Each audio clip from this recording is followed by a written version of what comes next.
KTP merah untuk koruptor tahun 2045, Indonesia memiliki sistem baru bernama Siperkasa, platform transparansi nasional yang mencatat setiap transaksi pejabat negara secara real-time.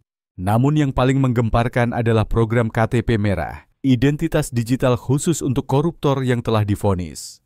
Mereka yang memiliki KTP merah tidak bisa ikut tender negara, menjadi ASN atau bekerja di perusahaan BUMN selama 25 tahun. Bayu Wiratama, manajer audit berusia 28 tahun, tengah menyeleksi kandidat untuk posisi kepala divisi keuangan di perusahaannya. Salah satu pelamar adalah Halim Arsyad, mantan direktur utama BUMN Energi, kini berusia 51 tahun. Pendidikan dan pengalaman Bapak luar biasa, ujar Bayu dalam sesi wawancara. Tapi, ini benar KTP Anda? Ia menunjuk logo merah menyala di kartu identitas digital. Halim mengangguk. Saya divonis bersalah 12 tahun lalu karena suap pengadaan. Sudah menjalani hukuman. Kini saya hanya ingin hidup jujur. Bayu terdiam. Ia mengenali nama itu. Ayahnya pernah bekerja di proyek energi yang dipimpin Halim.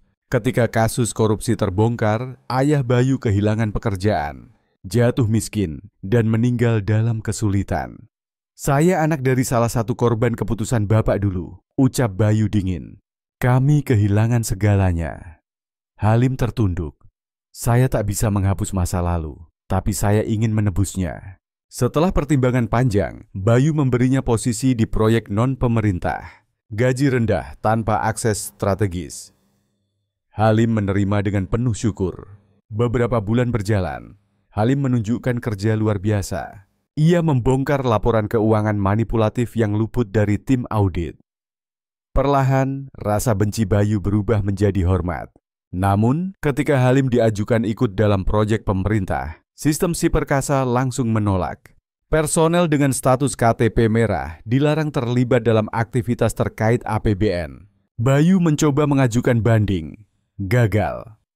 Malam itu, Halim duduk di balkon kantor, memandangi lampu kota. Bayu menghampirinya. Saya tak menyangka sistem ini seketat ini, ucap Bayu.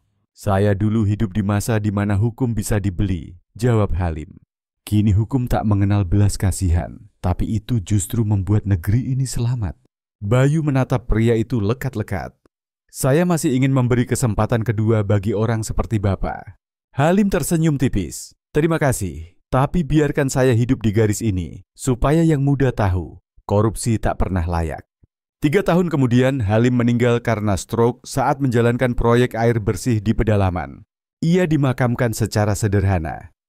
Bayu kini menjabat komisaris, mengusulkan program rehabilitasi untuk pemegang KTP merah, bukan untuk menghapus masa lalu, tapi memberi jalan bagi pertobatan yang nyata. Sebagian menolak, sebagian mendukung. Di atas makam Halim hanya tertulis satu kalimat. Lebih baik mati dicemooh sebagai mantan koruptor daripada hidup kembali sebagai penipu rakyat.